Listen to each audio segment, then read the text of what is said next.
Hi అండి. ఈ snacks వచ్చేసి చాలా హెల్తీ స్నాక్స్ అండి. ఇది వారంలో 2 టైమ్స్ తింటే చాలండి. చాలా మంచిది హెల్త్‌కి.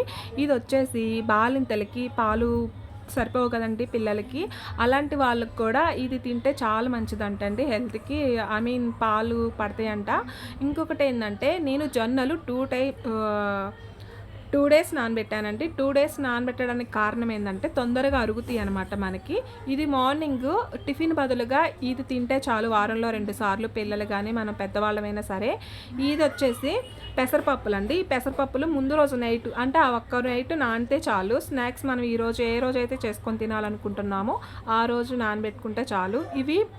నేను జొన్నలైతే కుక్కర్‌లో వేసి 15 విజిల్స్ వచ్చేదాకా ఉడకపెట్టానండి. ఈ పెసరపప్పులైతే మాత్రం ఇది ఓన్లీ పచ్చియే నానబెట్టినయే తాలింపులేసేసాను. వెంటనే మగ్గిపోయినియి. ఇదిగోండి మా బాబు తింటున్నాడు. నచ్చితే లైక్, షేర్, సబ్స్క్రైబ్ చేసుకోండి.